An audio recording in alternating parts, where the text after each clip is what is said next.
You're live. Welcome, welcome. You listen to 360 Info. I'm your host, Hamtonio. To manipulate history is to manipulate consciousness. And to manipulate consciousness is to manipulate power.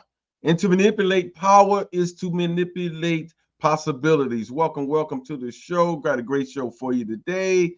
Yes, Cleveland, we're here. We're here to do our best in disseminating good information to you guys. And that's what we do. And we would love for you guys to keep joining us and to visit our channels, The Journey with Antonio and Vince Robinson's YouTube channel. So take the time to subscribe and so because we can keep disseminating this good information to you. Got a great show for you today. But before I introduce our guest, we got our good brother in the remote studio. What's up, brother Vince? Yes, sir. Again, glad to be here with you. And just want to let you know that I'll be doing a show which is Unmasked, Navigating a New World Order at Larchmere Arts next Sunday at 7 p.m. I'll post information in the description for this video and you can join us. Also want to encourage those of you who are listening to us on the radio and watching us on YouTube and Facebook to subscribe to our channels. And with that, we'll get this conversation started. Today, we have with us Dr. Umar Johnson, no stranger to 360 Info Network. He's in Ypsilanti, Michigan at this point, and he is part of a conference, a two-day conference that's taking place at Eastern Michigan University. So we're really pleased and grateful that he's able to spend this time with us today, and we'd like to welcome him to 360 Info Network. One of the reasons that I invited Dr. Johnson to join us today is because he's kind of been on top of the current political situation here in America. And I just wanted to be able to offer some different views about this Democrat-Republican paradigm that we find ourselves in today. We are in a place once again where we have to choose between the lesser of two evils. And this is pushing us towards an alliance with a party that has not really served the needs fully of Black people in America, but we blindly give our allegiance to this party because we think that it's our only choice. So we're going to talk about some of the choices that we have and just basically get Brother Umar's take on where we are right now. So with that, just want to have you reflect on the goings on of the past week. If you blink, you miss a lot because there's so much going on. But in the past few weeks, we've seen an assassination attempt on a former president of the United States. We've seen the Democrat candidate drop out of the race.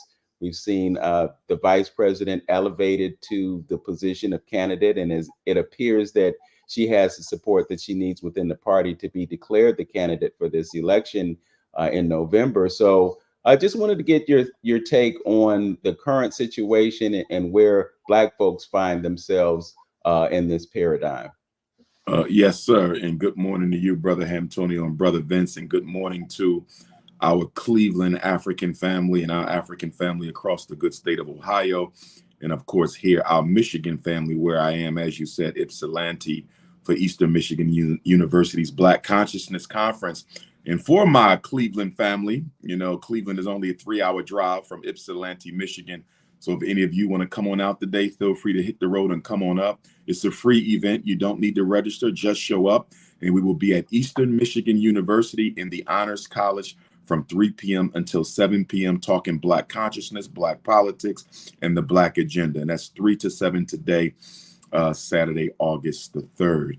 When I look at what's happening right now with the political landscape, and of course we know that the president of the United States isn't the ultimate decision maker in this country. The president is the face of the system. The president does not create nor control the system. When we look at the shadow government, which includes, but is not limited to, the National Security Agency, the FBI, the CIA, the Bilderbergs, the Rothschilds, the Trilaterals, the Federal Reserve, if I didn't say that already. When we look at the shadow government, I personally believe that they originally wanted Joe Biden to do a second term. Biden is completely in alignment with the agenda of the power structure, and he's a career politician. He knows how things need to be done. However, because of his declining, or what appears to be his declining intellectual capacity, I think the power structure decided in the 11th hour, which is something we don't see a whole lot, to have him step down and replaced by Kamala. I want to be clear. It is not my contention that he stepped down because of pressure from Democrats and President Obama. He stepped down because he was told to step down. And I wouldn't even be surprised to find out if that decision had already been made prior to President Biden making that move. Now, as far as Kamala Harris ascending to the Democratic Party's presidential nomination, I believe the reason they decided to go with her, both the visible government and the unseen government, I believe the reason they decided to go with Kamala Harris is because she's a woman. And at the last election, there were 10 million more women registered to vote in America than men. That's across race, that's across class. And because there's 10 million more American women registered to vote, irrespective of race, than men, the Democratic Party and the power structure believes that Kamala Harris might just be strong enough to bring those 10 million female votes over to the Democratic Party. That's what they're banking on. They're banking on that those women, most of whom are white and Latino, they're banking that they would much rather see a brown lady in the White House than a white man. Now, with that being said, I'm disappointed in us as a race, as American African people, because there have been 14 presidential elections since Dr. King's assassination. 14. And for 14 presidential election cycles, Black America continues to carry on business as usual. And what I mean by that primarily is the three mistakes that we make. Number one, we don't organize. In a democracy, the minority loses. You are at the will of the majority. Therefore, for our voice to be heard, our votes have to be counted together. We have to lock those Black votes into one vote. We have to vote as a single body, not as a bunch of schizophrenic individuals running off with their own passionate personal agendas. Until we vote as a team, our vote will never matter. So that's number one. The Black vote is still disorganized. Number two, we are not using our numerical strength and our financial strength to demand an audience with Vice President Kamala Harris and former President Donald Trump, so we can talk about the Black agenda and find out which items on that agenda they are willing to concede in exchange for both money and votes. We never use our money effectively. We never use our votes effectively. And the third point that I wanted to say is, I think it is an insult for these presidential candidates.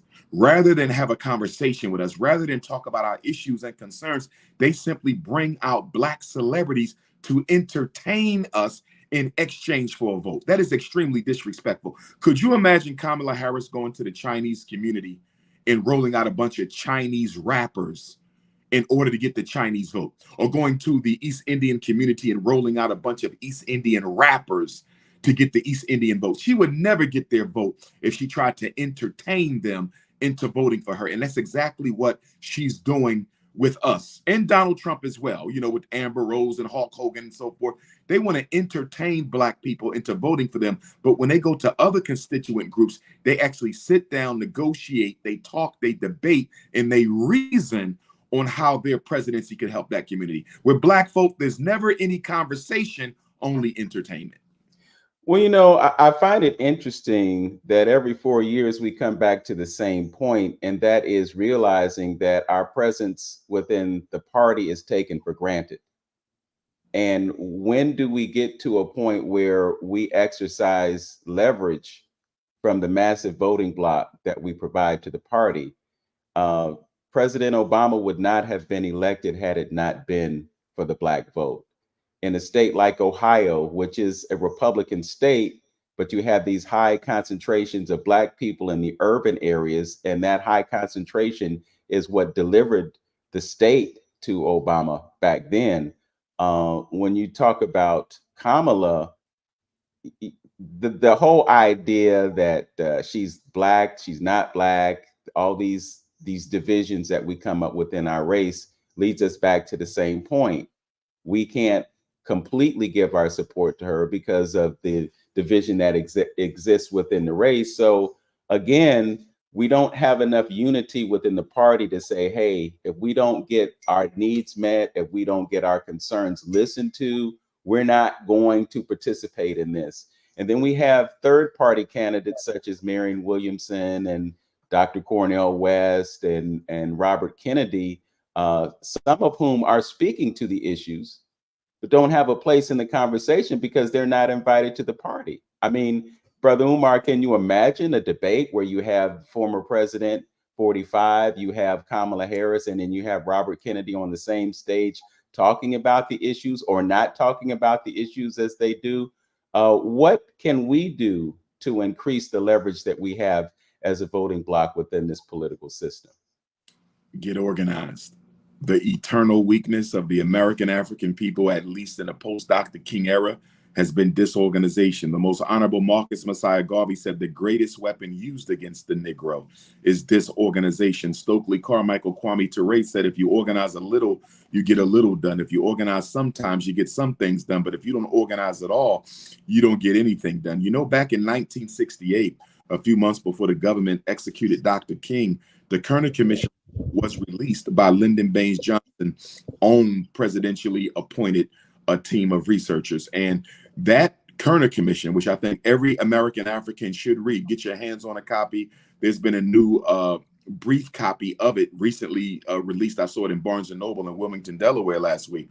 And there were three main recommendations that the Kerner Commission put out. They put out more than three, but the three main recommendations that they put out, this was 57 years ago. 57 years ago, the Kerner Commission told President Lyndon Baines Johnson that if you want to fix the ghetto, number one, you got to give them jobs, better jobs, quality jobs, livable wage jobs. They need industry, okay? And then he said you have to fix the schools. The schools are contributing to the impoverishment of the Black community and the dysfunction because they're not putting out better educated African-American youth. And then the third thing he said was justice. Black people need justice. The Kerner Commission said the main reason for the riots of 1967, and of course, Newark, New Jersey and Detroit, Michigan led the way, were probably the two most revolutionary riots during that year. And that was the reason the Kerner Commission was put together to investigate the causes of the 67 riots.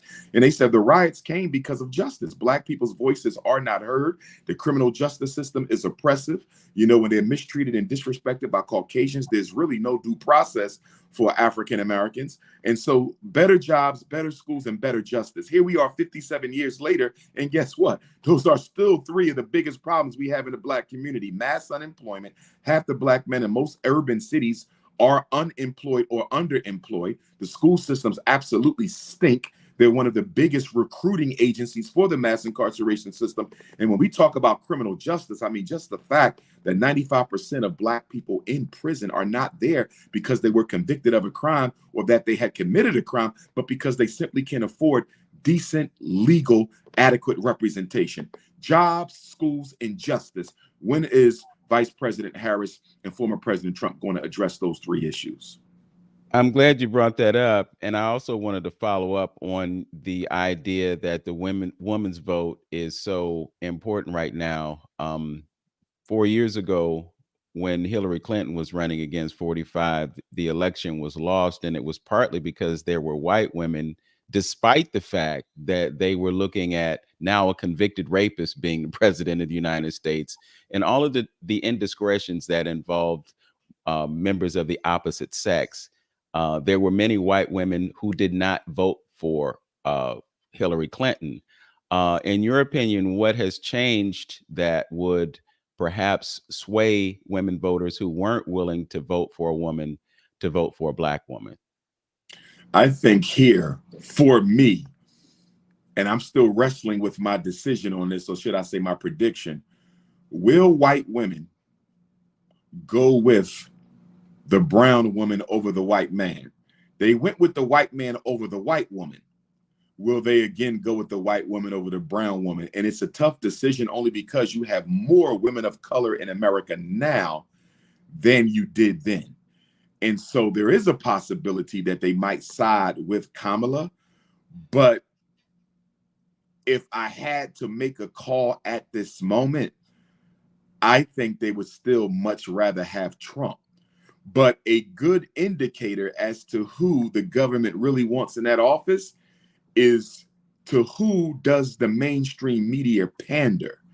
And it appears that the mainstream media is pandering more to Kamala Harris than Donald Trump. And that's why I still believe that the power structure wants Kamala. See, the significance of the popular vote in a world where democracy doesn't really exist, where presidents are selected before they are elected, the significance of the popular vote is that the power structure doesn't like to go against the wishes of the people, because it begins to reveal the hypocrisy of the so-called democracy. And so they like the media to manipulate us into choosing a person that they pre-selected. The pre-selection is Kamala. But the issue is Donald Trump is much more popular than the media is trying to let on to.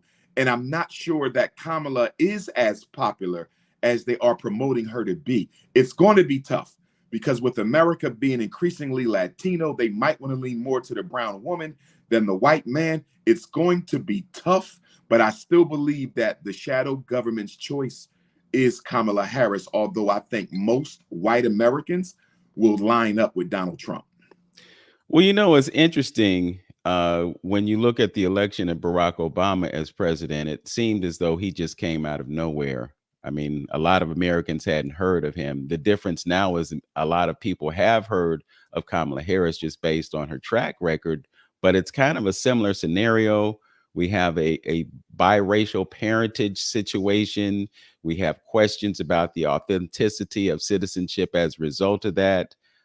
It's really an interesting place that we find ourselves in, and I just wonder how the public is going to dissect all this information so that they can make a choice. And then the other thing that really concerns me is the fact that, as you pointed out, there are groups like the Bilderbergs. We didn't mention the World Economic Forum, but all of these major think tanks have a globalist agenda. And the Democrat Party, because President Biden was basically in bed with the globalists, they want to advance this. So they see this, from my perspective, as an opportunity to carry forth the globalist agenda. On the other hand, you have the former President 45, who lines up with a nationalist agenda.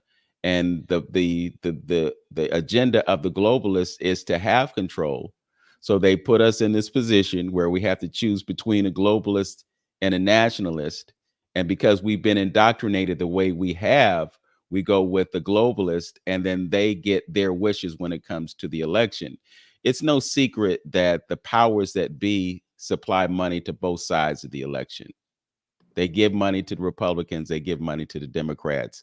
We say this all the time. Bird has two wings, a left wing and a right wing, but it's both the same bird. So whether it's 45, whether it's Harris or whoever is chosen to be in that position, the folks who are pulling the strings are going to get their way. But we're also seeing a paradigm shift right now with respect to the world economy.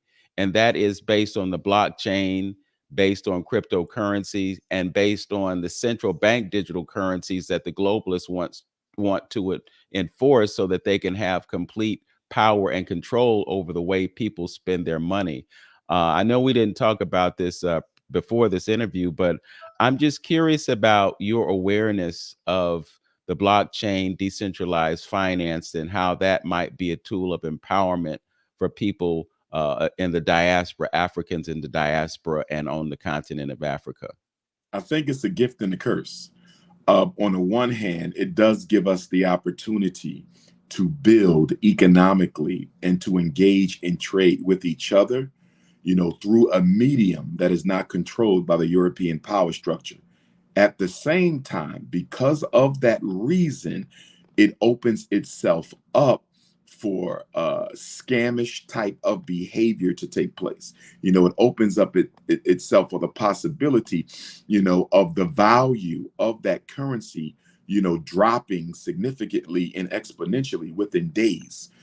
So I see the benefits, but I also see the risk of a decentralized market. And I think also, as African people around the world, we also need to recognize as well that this digital currency, whether it be crypto or otherwise, is a significant threat to African people in that we will never be able again to do anything off the grid financially once the world goes completely to a digital currency. So right now we still have dollar bills in our pocket, but eventually we won't have dollar bills in our pocket. All transactions will be done through computer chip, will be done through debit card, will be done through online transaction. When we get to that point, there will never, ever again be able to be a grassroots rebellion, a grassroots movement that the power structure cannot oversee and ultimately sabotage, because they control our access to the World Wide Web. They can hit one button and shut the whole thing down. So there may never, ever again be a Black Panther Party, a Marcus Garvey movement type of a situation, independence revolutions in Africa, because if the only way you can finance your revolution is through online transactions controlled by an internet that's surveilled by the power structure, how are we actually going to fund the revolution? We won't be able to. So I look at this one world currency and this digital currency in particular as one of the final death blows that are going to be dealt to organic grassroots revolutions around the world. Well, I think that there is space within the decentralized finance paradigm for empowerment, and it goes with tokenization of assets. It goes with tokenizing intellectual property in a way that protects the people who create those things. So I think what needs to happen is cultivation of greater awareness about the benefit of decentralized finance. And then the other part, what you mentioned about going off grid, or the fact that the power goes out, you can't use the computers and so forth and so on, is precious metals. This is a time for us to invest in gold and silver. Silver is a limited commodity. There's a finite supply of it, and the price of it has been suppressed historically. But once the world runs out of silver, it's going to go up exponentially in price to a greater extent than gold. So I think it behooves us to invest both in gold and silver, so you can have a digital wallet, you can have complete control of your digital assets.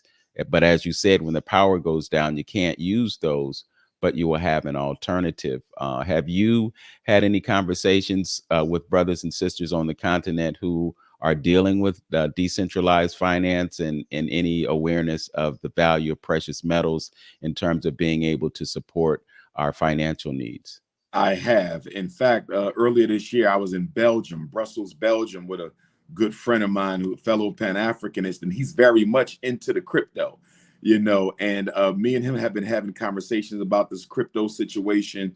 And again, he's very much into it. He does see the pros as well as the cons. I'm probably a little bit more skeptical than he is. Also, some brothers and sisters here in the States and a few in Africa as well. So I think what my next step is going to be is to bring them all together, and have a conversation to see how we can use this, as a source of funding, for the various projects and institutions and initiatives that we need to carry on to try to get our people, out of the situation that, that we are in. So I'm currently studying it. I got some really good people who are into it. I'm still skeptical, but I am going to proceed with caution, because as you said, it's definitely something that, we need to look into. And given the situation that we're in as African people, domestically and internationally, we have to consider all options at our disposal. Well, when you look at the major players in the game, and I'm speaking of the Black Rocks and the Fidelities and other companies, 3 or 4 years ago, they were anti-crypto. But that has changed. Larry Fink sits on top of over $10 trillion in assets. And he finally began to see the benefit of dealing with the blockchain and decentralized finance. But the quandary is that when you have one company that controls a major portion of currency supply, then it's no longer decentralized, it's centralized. Globalists want to move towards centralization of currency. But if Bitcoin is good enough for BlackRock and Larry Fink, Bitcoin is good enough for everyday people who can buy a small portion of it, not necessarily an entire coin, which might be, $65,000, $70,000 right now, but you can buy increments of it. And again, with Bitcoin, there's a finite supply. They're only going to mint 21 million coins, and that's it. Bitcoin is the antithesis of fiat currency. And the fiat currency is what has America in the pickle that it's in, because their answer to the solution is to create more debt. And the deeper they go in debt, the greater the price tag for the American public. So I learned something earlier this week that was quite interesting, and that is the fact that America, the government of America, actually owns Bitcoin, and they're entertaining the possibility of Bitcoin being a world reserve currency, or at least a reserve currency. You have something that is backed by a commodity. Bitcoin has been classified as a commodity by the Securities and Exchange Commission, and as a result, it's not subject to regulation by the SEC as other things might be. So, again, this is something that we definitely need to have a greater awareness of, so that we can leverage our ability to channel the 2 trillion that we generate every year into something that's tangible, and not keep investing in something that loses value as they print more and more and more, or create more and more. Because the other fact is that most of the money in circulation is not, it's not physical. It's just digital information in a ledger system. So what you have with the blockchain is a digital ledger system, and you have the United States and their Federal Reserve and all of that. It's the same thing. It's a digital ledger system, but it's a centralized ledger system. I'm with you. Okay. So just wanted to switch gears a little bit. I know we might be all over the place today, and that's okay. But I wanted to talk to you about what happened in Senegal. We spoke briefly before the show started about the fact that it appears that the young leadership that took, I want to say control, but you know, the Europeans are controlling things there, whether we want to admit it or not. But there were some relatively young leaders who took power in Senegal, but it seems as though that quote unquote revolution has fallen apart.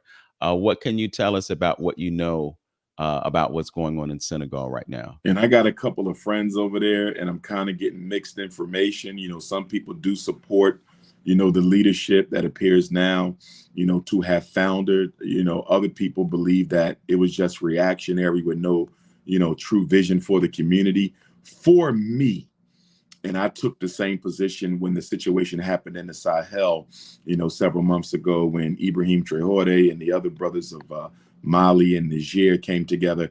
My thing is, I have to be slow to react to what appears to be an organic revolutionary movement of the people, because I know how the CIA operates.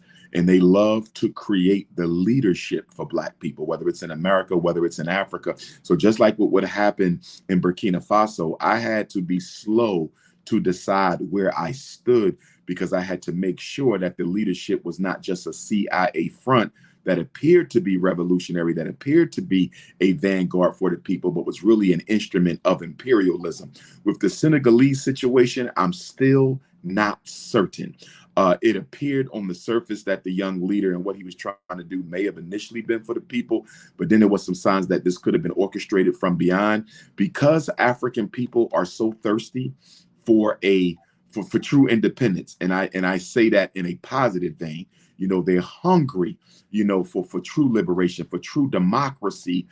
Sometimes we can be too quick to rally around a movement or rally around a leader without necessarily, you know, having all the facts. So I'm still undecided on the Senegalese situation. I'm very much in support of the Burkina Faso situation at this time. I think Ibrahim Traoré has showed me enough at this point, you know, for me to, you know, believe he's probably the top Pan-Africanist on the continent at this time, an African revolutionary. But with Senegal, I got a lot more questions than answers.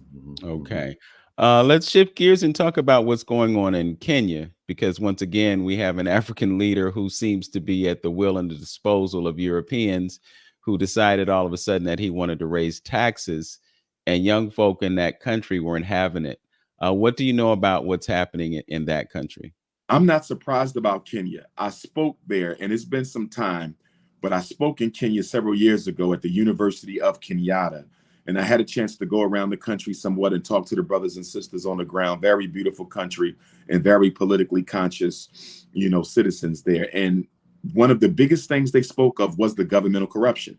I distinctly remember being told by several of our Kenyan brothers and sisters that the government is allowing the East Indians and the Chinese to come in and buy up land and build industries and exploit Black wealth, but they weren't doing anything to empower the Black Africans of Kenya to be able to compete with these immigrants, who are coming in. But I just kept hearing about corruption, and more corruption. So to see this, I'm not surprised based on what I heard. I'm surprised that the government actually thought that the people were going to allow them to raise the taxes and not push back. They have gotten tired.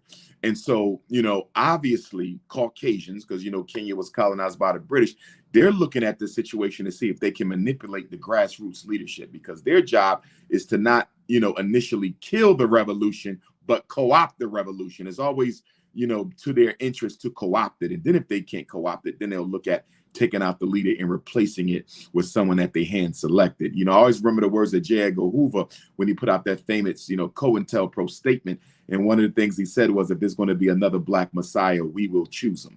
And that's the same thing in Africa, but I think that what's going on in Kenya, just like South Africa, I think South Africa sooner or later is going to have another upswell by the people, with the African National Congress deciding to align itself with the Democratic Alliance, a white party, in order to remain in power. That was a smack in the face to a lot of the elders in South Africa who are still young enough to remember the freedom struggles in the independence movement of 1994. And so I think Kenya and South Africa are going to be ripe for rebellion. And I think a lot of other African countries are going to be ripe for rebellion as well. And that's because we're about 50, 60, 70 years after the independence explosion. And a lot of African people, as I travel and talk to them, and I was most recently in Cameroon, they are no longer under the illusion of inclusion or the delusion of democracy that American Africans suffer from. Over here, we're still very much under the illusion of inclusion. They don't have that in Africa. They know the governments are corrupt. They know the governments aren't doing things for them. And they now understand that simply having a vote does not replace having economic and political power. They want real economic and political power. They can no longer be assuaged with a vote and with an anthem. They want true liberation. If you're just joining us, you're listening to 360 Info Network right here on AM 1490 WERE, and we are also streaming live to YouTube and Facebook. You can join us on both of those online platforms, and we encourage you to like, comment, and subscribe to our channels. The channel is Vince Robinson. You can also join us on the journey with Hamtonio. Our guest this morning is Dr. Umar Johnson. He's a noted Pan-Africanist and psychologist. And I'd like to welcome into the conversation at this point, Brother Hamtonio, the creator, founder of 360 Info Network. Brother Hamtonio? Yes. Again, appreciate Dr. Umar coming on, and agree with most of everything he said. And, and speaking on some of the things that's going on the continent. This is what, I've been saying as well, talking about there's some movement and some things going on in Africa that we need to know why they're going on, and just not sit on the sidelines and not understand that you're having a grassroots change of dynamics and paradigms on Africa, because you got them young folks over there, and and they understand, as Dr. Umar expressed, the corruption. They understand that the old guard is going to have to leave if they're not dealing with a Pan-African point of view. I just wanted to backtrack on a few things that were said initially on the show, and I like the expression that Dr. Umar, coined, and we need to keep talking about that. He says American African, so that's one thing we really need to understand, because we seem like we having problems with that. When we get on one track, we seem like we go somewhere else, and people, having an issue. We still having this issue from a long time ago about what we are and who we are. And that's why collectively, when we talk about this Republican Democratic situation, that we are in the position that we are in at this present day. So it's about us coming together. And I think And to go back and answer the question about would she be able to pull that white woman, I think one of the things that I think she's going to taunt and keep stressing that may pull some of the white women is the abortion issue.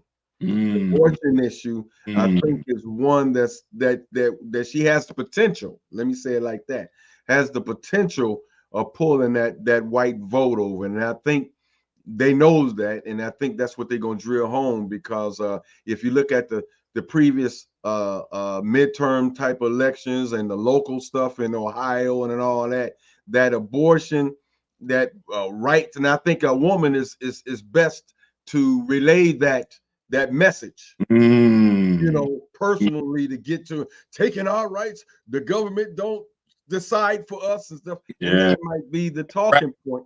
His energy. Yes, that's what I think. That's that may be to her advantage. That might get her over to where she needs to go.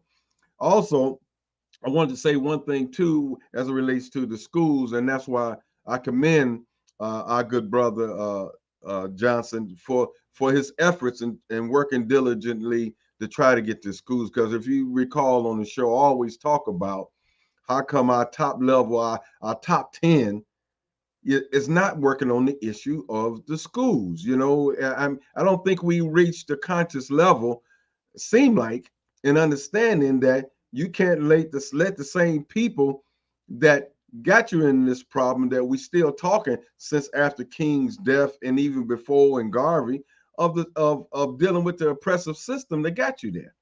Dr. Amos Wilson say, what if we don't teach our kids to fix our issues of today, then what are we doing? That's right. So if we, you know, I just can't fathom the Cornel Wesses supposedly of the world don't understand that we need to have a home school. We got to keep teaching. We got to take control of our school because the system is never going to teach our children to the level of them taking their foot off our throat. If we don't get that, we just missing the whole boat because we just can't keep producing, you know, this type of attitude capitalist system, you know, just make you fit into this particular paradigm of America system. You know, we can't.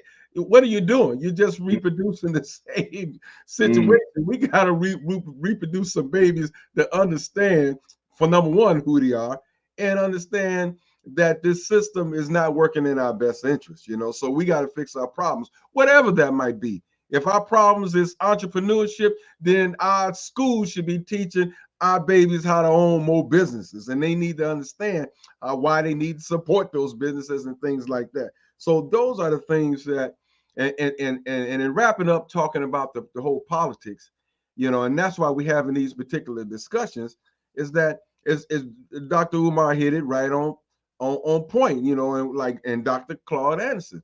Until you come up with an agenda, you know, why should anybody pay you any attention? Absolutely. They're gonna take you for granted. If you got a wife that you know she's been there, you know, on your support, that's human nature. A person would kind of take them for granted because they know they're gonna be there. They can depend on them to be there. I ain't got to give them nothing. They always there. And so we again sit up here, you know, and let these little titles and things like that divide us. I'm Muslim, I'm this, I'm that, I'm Christian, and all of those things. And we don't come together on the common issues. We let those little things divide us, you know. And that's always been our little problem. And you know what Dr. Wilson says, well, the best way to immobilize a people or organization is to keep them consumed in their own discord, never getting anything done. And that's the game that's been played on us all the time. So until we come up with something, you're going to get the trickle-down effect. You're not putting your economic dollar together. You're not culturally sound. You're definitely not spiritually or religiously sound in doing anything. So you're just a bunch of individual people that's out there just run haphazardly doing nothing. And then you sit up here talking about why ain't they doing it for you? Why should they do something for you? Absolutely. You know, but anyway, that's my take on it. You know, that inability to engage in non-emotional strategic thinking is a weakness of the American African people. We cannot do it. Even when you have this conversation about Vice President Harris and former President Trump, all the responses you get as to why people voting, not voting, choosing this one or choosing the other, it's emotional. It's not based on strategy. It's not based on the issues. It's, I don't like him. You know, she's black. You know, it's all emotional reasons why people are doing what they're doing. I hate Trump. You know, Kamala Harris is a black woman and I want to see somebody who looks like me for a change. That's emotionalism. Those are not sound reasons why you vote or don't vote for somebody because you don't like his personality or you love her complexion. That's insanity. But the problem with American Negroes is we deal with our politics the same way we deal with religion, emotion. How do we choose our pastor? Because we like them. How do we choose our church? I feel good over here. And when we come into politics, we do the same thing. Why did we vote for Barack Obama? He could speak well. He looks good. He got a black wife. He makes me feel better about myself. We didn't look at the issues. We didn't care about what he said about schools. We didn't care what he said about mass incarceration. We didn't care what he said about reparations because he absolutely did not support it while he was in office. But soon when he got out of office, now he's talking about we might need to have a conversation. So we got to stop being so emotional. We got to get into the habit of engaging in cerebral, non-emotional, strategic thinking. If we're going to be led by our emotions, we will be taken advantage of every time. You know, that's a perfect segue into the conversation that we had about the National Association of Black Journalists convention that's in progress right now. Earlier in the week, they had the opportunity to interview the former president, and it seemed as though it was an emotional interview, just as you said. And secondly, you also mentioned that there weren't any brothers on the panel. Would you like to expand on your comments about the convention and that interview? Absolutely. I was disappointed because everybody looked forward to it. I'm sure they had millions of viewers because it was talked about, you know, very well advertised and marketed.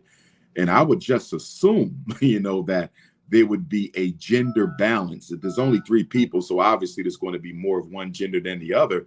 But you could have at least had a brother up there to articulate issues that affect Black men, and for sisters who often talk about the fact that their voice is not heard amongst, you know, a plethora of Black male leaders. I thought they would have been sensitive enough to not engage, you know, in that same sort of biased behavior, but that's exactly what they did. No Black men, no Black male issues raised. They really didn't raise a lot of critical issues for the Black community. To me, it looked much like a Kamala Harris Defense Committee whose job was to simply make, you know, President Trump look like an idiot, which he doesn't need a lot of, you know, help doing. But my thing is, talk about the critical issues. I'll give you one.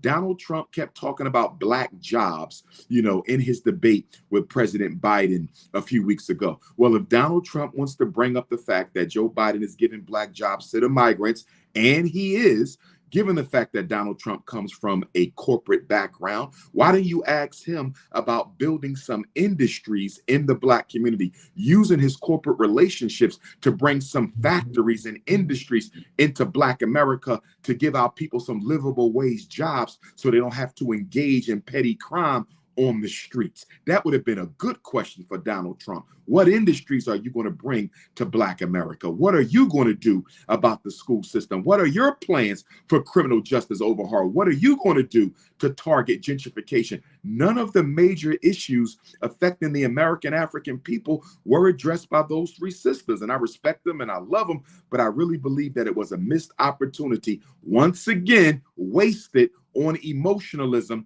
in defense of the Democratic Party platform, as opposed to an advocacy experiment that looks out for Black people. Well, you know, it's interesting. One of your dear brothers, one of your favorite journalists on the planet, Brother Roland Martin, had a front row seat. And after the fact, he did an analysis of the situation, and he talked about all the things that you just mentioned that should have been talked about. Perhaps he should have been on that panel. The 45 would not have been able to respond the same way that he did to those sisters. I agree.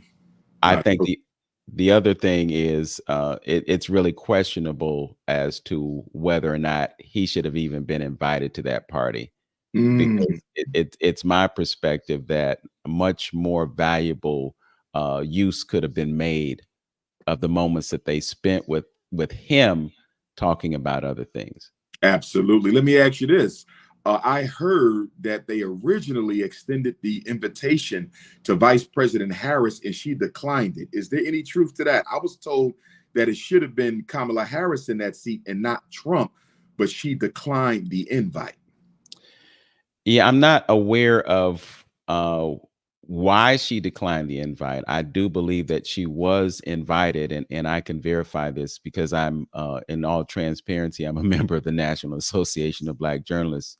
But I just think that she could have been there, perhaps virtually, if she couldn't make it in person. There were some things, and we really needed to hear from her because we already know what his policies are. Absolutely. He's clear. He's unapologetic. Right. So we really need to hear from her in terms of her positions on things like immigration, things like central bank digital currency and cryptocurrency. And I'll just, not to harp on that subject, but I do think that there is some, I guess, movement in Democrats accepting it. You know, you've got folks like Maxine Waters and Elizabeth Warren, who traditionally have been against cryptocurrency, and they've got their feet planted in the sand about that. But if they want to win this election, they're going to have to make a pivot, because people, as I said before, are becoming more aware of it and need to become more aware of the implications of it, and the fact that if we don't understand what's going on, it's going to be used as a weapon against us, as it already has been. Absolutely. Yes. So, what are some of the other issues that you see as being important in this election, and ways that our folk can come out on top if Democrats get their way? Hey Vince, it may be a good piece too of what we talked about a month ago. I would like to hear what Umar's take is on the Project 2025. Oh yes, yes. You know, with the 2025, when I go down that list, I honestly believe a lot of those agenda items are already being introduced to some level or other. In fact, some of them have even been championed by Democrats as well. You know, when I look at the Social Security issue, there are Democrats who also want to do away, you know, with the Social Security. You know, so I when I look at it, I say, yes, these are problem issues. They clearly are. But these aren't new issues, though. You know, it just looks like they basically collected all the things that they've been trying to work on over the past 2 or 3 presidential administrations and put them on the list. But the thing about they started that since 1970 something. They said they started. You know, it reminded me of Newt Gingrich. Remember his contract on America back in the 1990s? That's the first thing that came to my mind was Newt Gingrich's contract on America. So they come up with these things from time to time, and they are problematic. But here's my question to Black folks, because everybody's talking about the Project 2025. Where is our Project 2025? What are we going to be doing with our $2 trillion and our voting power between now and next year? That's the question. Everybody has an agenda, you know, except Black folks. And to me, that is a very big issue. Another thing, that migrant crisis. That migrant crisis is a big deal because they are purging our people out of Chicago and New York. I mean, to be in a city where you have that many homeless people in Chicago and New York, and to watch people who are not even citizens be given credit cards, to be given childcare, to be given free housing above and beyond.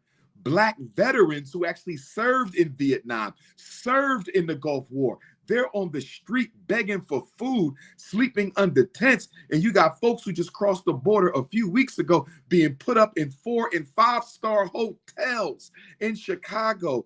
public schools that they said they could not afford to operate for Black children, they have reopened and are not only operating these schools for migrant children, but turning the upper floors into apartments for the families to live in, whereas the children could just go downstairs in the morning and go to school. The way that they are rolling out the red carpet for the migrants, I think it's crystal clear, in my opinion, that they intend to replace Black people with the brown people. And added to this, gentlemen, is a problem we have, as I popularly call it, the snow bunny crisis, the interracial dating and procreation crisis in the Black community is going to create a numerical issue where one day soon you may have more mixed race African Americans than you have pure blood African Americans, meaning a obviously African mother and an obviously African father. And once you have more mixed race American Africans than traditional American Africans, America can then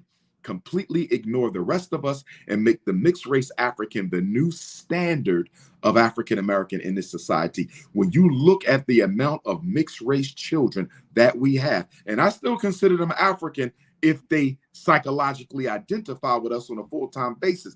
But that does not dismiss the fact that many of them will not identify with us on a full-time basis. They're going to align themselves with the power structure, and you're going to get a situation like you have in South Africa, an entire community of Black people who call themselves colored, who do not in any way, shape, form, or fashion stand in solidarity with the Black South Africans, who in no shape, form, or fashion advocate for the Black South Africans, and in many cases are used by the white power structure against the Black South Africans. We are going to encounter that same thing in America if we keep on making babies with non-African women. And the other big issue is Black femicide.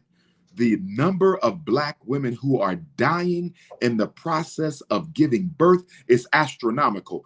Black America leads the world in infanticide, stillbirth babies coming out, infant mortality, Black women dying on the delivery table. How can it be possible for women who have been having babies since the beginning of time, the oldest civilization on earth, the oldest population on earth is the African woman, and when she comes to America, she can't have a baby without dying? I have yet to hear Kamala Harris address this issue, and I know the abortion issue is getting all the attention, but somebody needs to address Black femicide. And to that National Association of Black Journalism panel with former President Trump, that was definitely an issue that should have been brought up. Them sisters brought up the abortion situation, but what about Black femicide? What about all the Black women who are dying in the process of giving birth? That needs to be addressed as well. Something else that comes up in the conversations about the vice president and her plan for Black America is the notion that she's taken a similar tack that President Obama took, and that was that we can't focus on the needs exclusively of Black people. We have that whole rising tide raises all boats paradigm that's brought into the conversation. But there are others who realize that specific attention has been given to particular aspects of our population. Yes.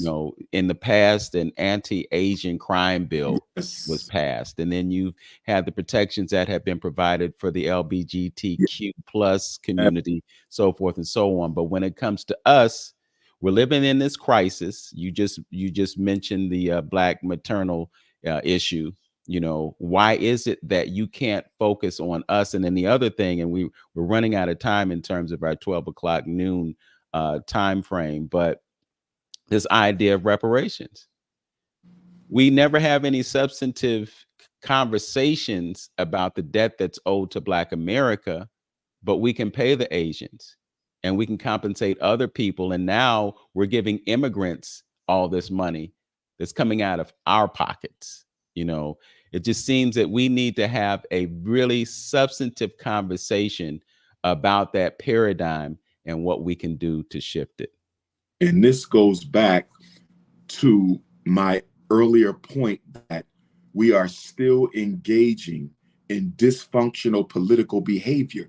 You have Black people out here crashing out for Kamala Harris. I mean, they're on social media canceling anyone who disagrees with supporting her, and yet you haven't had a single conversation or asked a single question. I cannot believe, with the amount of attention that reparations receives in this country, I cannot believe that Kamala Harris has yet to be asked publicly about reparations. And I also believe one of the reasons she did not show up in Chicago is because she was too afraid that she might get asked some serious questions, which we obviously see would not have happened in happenstance. But I believe she was concerned, and her campaign committee was concerned, that if she goes to Chicago this early in her campaign, and if she's being asked some serious questions about Black folks that she does not intend to answer correctly, she may begin to lose the momentum. I don't think they're going to allow Kamala Harris to answer any serious questions from Black people until close to election time, because they don't want to kill the momentum. And that is a stain against us. If we are going to let this woman run around, champion herself as an advocate for us, the person we should be putting in office, and give her no questions at all, especially after what Barack Obama did for 8 years of ignoring Black people, then at the end of the day, as Brother Hamtonio said, the joke is on us. Like, why would anybody pay you any attention? Why would I do anything for Black people if I'm going to get voted in without even having a conversation with Black people? Obama did it, and now Kamala is going to do it. Well, it's interesting. We talk about this idea of democracy, and one of the major ideas that the Democrat Party is pushing right now is we have a choice between democracy and dictatorship. But when you look at the reality of that situation, where's the democracy if the people of this country didn't have the opportunity to decide who they wanted to run for president, whether it be Biden, whether it be Harris, whether it be RFK or anyone else? I think democracy is largely an illusion. And I think the people of this country are being manipulated emotionally. Yep. You're a psychologist, and I wanted to ask you about the former president's state of mind, because clearly he's exemplifying some of the symptoms of narcissism and those of a psychopath. When you look at the way he handled that interview, I mean, he's gaslighting. He's not answering questions. Absolutely. And then we get sucked into it.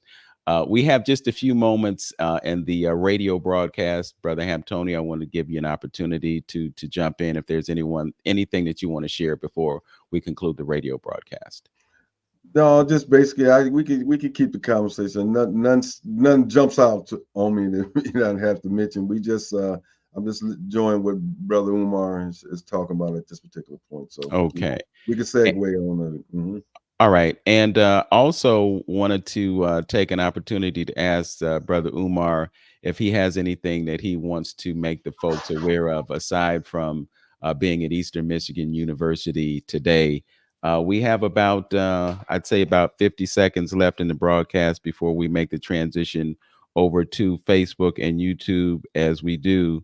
So at this point, I'd just like to remind the listeners to go to our channel, subscribe to the channel. You'll get a notification whenever we do broadcasts like these, so that you won't miss out on them, or you can view them at a later time. We'd also like to thank those of you who are listening to us on the radio for tuning in on your AM radio dial. AM radio is something that is kind of a thing of the past in terms of the way people get content. So we appreciate you being here, and we appreciate our engineer, Tone Harley, for pulling everything together so that we can be with you today. As always, know yourself, love yourself, be yourself, make today your absolute best day. Peace. Peace. All right. We are live on Facebook and YouTube. Our guest is Dr. Umar Johnson, currently in Ypsilanti, Michigan, at the Eastern Michigan University, where there's going to be some consciousness raised today. Yes. This is definitely a time for consciousness raising. Brother Umar, I want to kind of segue into what we talked about before we concluded the radio broadcast, and that is the psychology of a narcissist and a psychopath. And it's really amazing to me how there are so many people in this country who don't really understand who this person is, what he represents, and the damage that he can do to a country that doesn't fully understand his agenda. We talked about Project 2025 and the fact that there's nothing new about it. I mean, when you look at the Heritage Foundation, they go way back to Nixon's time. And many of the things that they have implemented over the years, and some of the things that they're implementing right now, are not new ideas. And the fact that we have states that are Republican states means that there are parties that are putting those things in motion. You can look at the ban on critical race theory. You can look at the way some governors are taking control of their state departments of education. You can look at the way that they're implementing measures to suppress votes, clear the voting rolls of people who haven't participated in the previous few elections. I mean, there are a lot of things that we should be concerned about. We should be concerned about right now, not about in January 2025, when Republicans could potentially take control of the House, the Senate, and the presidency. So just wondering what your thoughts are about his state of mind and whether or not he's even capable or appropriate to be leading the world's so-called most powerful nation. Yeah, the one thing that comes to mind obviously is the fact that the presidents are faces more than institutions. They follow orders as much as they give them. But whenever you're dealing with narcissism, to your point, you got to have enablers. All personality disorders, in order for them to succeed, they must be enabled. So whether you're dealing with narcissistic personality, antisocial personality, depressive personality, you got to have people around you who are going to enable you. And I think Donald Trump has a whole bunch of enablers. I think that in my opinion, what I would call an artificial assassination attempt, I think that also helped to feed the narcissistic agenda, because as he said at the Republican National Convention, I took a bullet for my country. Those were his exact words. I took a bullet for my country. So Donald Trump is really feeling himself, but he has a very energized, very loyal, very unapologetic base that supports him in carrying that, situation out. And, to that assassination attempt, I would say that I believe the reason it was carried out artificially was to distract the American public from Donald Trump's responsibility towards the January 6th insurrection. If you notice, ever since that phony assassination attempt in Pennsylvania, you hear almost nothing about the January 6th insurrection. You don't hear almost anything about it. Even his charges were dropped after that, because that assassination attempt effectively rebranded Donald Trump, as an aggressor, and he's now viewed as a victim. He was falsely tried, falsely convicted. They tried to take his life. So they have really done a great job rebranding his image as a victim as opposed to being a perpetrator of violence. Yeah. And it goes to the emotional aspect of it. People who have responded to that, it's really interesting too that the person who was running the Secret Service organization had to resign after that. Yeah. She was grilled by folks on Capitol Hill, and she didn't have answers that she should have had. So clearly, it seems as though there was something artificial about that. There was also a question as to whether or not a bullet actually touched his head. I think there have been some reports that it may have been a glass fragment or something like that. And then the whole idea that you had this police operation under the building in which the shooter was on. There was notification to the authorities that there was somebody on top of the building with a gun, and they didn't neutralize him before the event, but they neutralized him after the event. There are also allegations that there may have been more than one shooter. So something about that just doesn't seem right to those who have critical analysis and thinking abilities. And to get to the issue of education, and I know this is kind of an aside, but I think that's one of the issues with America. We do not cultivate critical thought and analysis. No. What we do is we indoctrinate people, teach them a system that can be duplicated so that they can serve as effective workers. But Absolutely. now here we are at the age of artificial intelligence, and now you got robots flipping burgers and taking orders and answering calls, and you interact with bots when you're on the internet. I mean, jobs are they're just being taken away. What are you going to do with all these people when you don't need that worker supply, and the education system doesn't serve to teach us things like how our bodies work and how to grow food and how to start and be a successful business owner? All the things that we get through cultural affectation, as a people. And this is one of the big issues, and we talk about culture on the show all the time.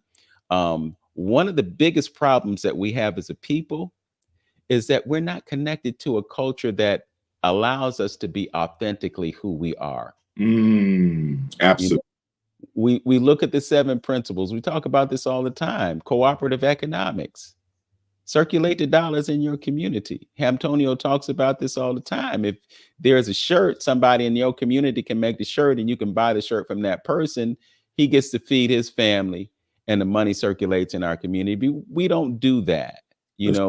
We went through this period of being segregated and having this idea that separate but unequal was an issue. And then we had the opportunity to be, quote unquote, included through integration. And then when we became integrated, we abandoned our businesses that empowered us in our communities. And we just basically turned our resources over to someone who doesn't, it's the same thing on the continent of Africa. Same thing. Yes. They're sitting on top of all of those resources. They take those resources, they send them off somewhere else. They manufacture those things and then they send them back. And then you pay a high price for something that you should have been manufacturing yourself. Well, Doctor, sorry, Vince, I didn't mean to cut you off. Yeah. Go ahead. Yeah, but it's Dr. Umar is a psychologist, okay, and you can see plainly that it's a psychological issue that is going on right here, because it don't make sense, and you can bring those syndromes into play from Willie Lynch to Stockholm or whatever, but like I brought up in some other issues about training an animal. How do you train an animal and get a elephant to roll over, or a lion or things of that nature? It's certain things like Dr. Wilson said, punishment is a form of control, but rewarding someone is a form of control as well. So you display that type of behavior. So, we talk about all the time, this is a consciousness problem. That elephant still think he tied up with, he got a little piece of string on. You got a whole internet network where you can go and study and all kind of information that you can gain. But how come we're not doing it? How come we're not using this tool effectively? It has to be something going on here. If you see that opportunity is right across the street and you negate the walk across the street to get it to better yourself, something psychologically is wrong with you, And so when you're dealing with, like what Brother Johnson would definitely verify, when you talk about the substance abuse arena, what do they say? They say before healing can take place, you got to first recognize you got a problem. That's right. And so if that is most of us is in this little zombie zone walking around here and feeding in, like you say, we gave up everything through integration. Like Dr. Claude Anderson said, when we was asked what we want, we didn't want the reparations at that particular time when we was talking about Black Power, rediscovering ourselves connected to Africa, wearing dashikis and all this other stuff. We just wanted to be included. That's it. We wanted to be accepted. That's right. And so what is that? That's why the psychologists go through this whole Stockholm syndrome thing.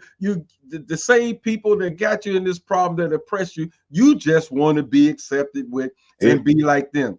And what Dr. Whitaker said, he said the threat, that's what scared me. He said, if we get this country by default by being black and brown and 2050 or whatever, and things of that nature, The threat and the problem is that we're just going to implement the same system that we know. We don't know a communal African Afrocentric point of view of doing anything. All we know is this. So it's going to be capitalist system 2.0 if we do take over. That's right. And that's the tragedy of the whole thing, because we don't know who we are, and our ancestors are turning over in the grave and saying, when you going to try me?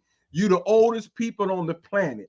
Okay, all our social issues that we are being confronted with right now, our ancestors already solved those things. You know, how to get along with each other, your role of a man, how to, you know, spend your money with it, how to deal with people that is different from you, how to coexist with the animal kingdom, the plant kingdom, the environment. All those things is laid out what our ancestors have given us. But the man's negative campaign to disassociate ourselves with, that's why I like Dr. Umar said, American Africans.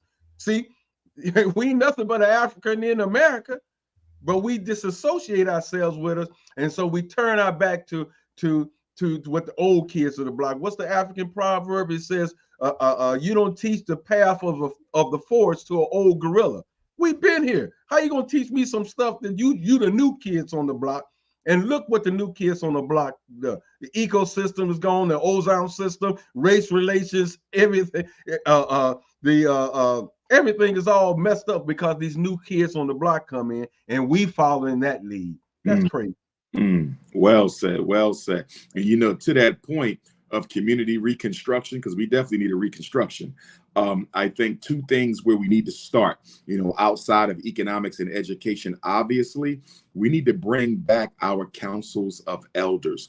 Every Black community needs a council of responsible eldership. The eldership, they are the judiciary in the Black community.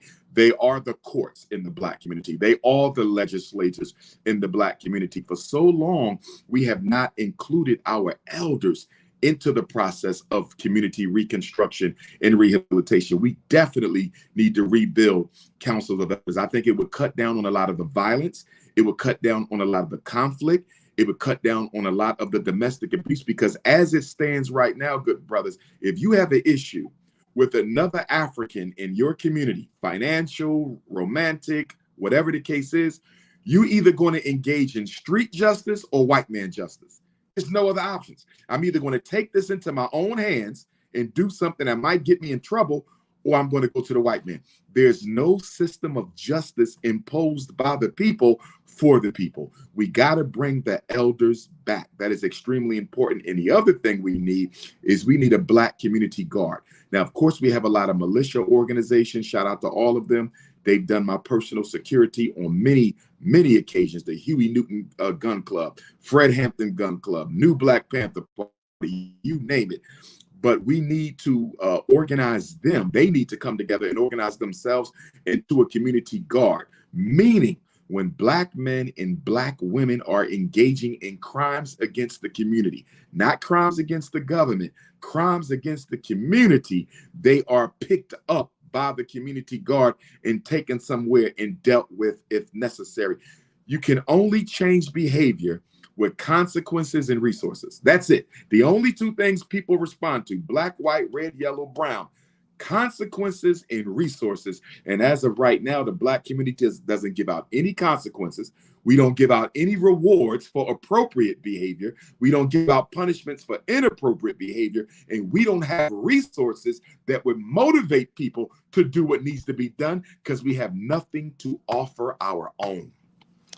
But, you know, we come back to the reality that there's a disconnect between the elders and the youth. There's a lot of intergenerational conflict that is evident right now. And then the other piece is with respect to us providing our own protectionism. Many Black people in this country have no idea of nationalist consciousness. They're pushed back on Black nationalism because of our pressure to integrate into a system that doesn't accept us. What are your thoughts about the generational divide? That's a great point, Brother Vince. And I'm going to go straight to the men. I'm going to go straight to the men and both of you brothers know this to be true based on your works and experience within Black conscious organizations and the conscious community in general. And that is this: there is a young lion, old lion conflict in the Black community. You see it everywhere, from the Black church to the Black nationalist organizations, where we do not have an intergenerational transfer of power, where the elders in leadership train and gradually transfer power and authority to the next generation. This is the reason we got a church on every corner. This is the reason we got a Black consciousness movement in every neighborhood. Why? Because the young lion wants a chance to lead. The young lion wants a chance to organize, and the old lion doesn't want to give him that. The old lion wants to appropriate all of the attention, all of the authority, doesn't want to share at all in the decision-making process. So the young lion gets tired, and he does what? Leave the church and start his own church. Leave the Black conscious organization, start his own organization. And here's the hypocrisy and the irony. When he becomes the elder, guess what?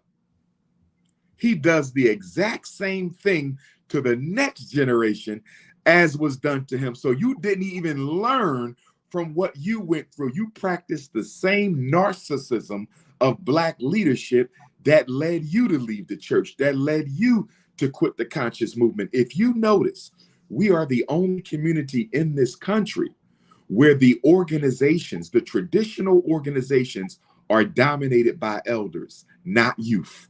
And the reason our traditional organizations, from the church to the conscious community, are dominated by elders is we don't have any intergenerational protocol to transfer authority and leadership after sufficient training.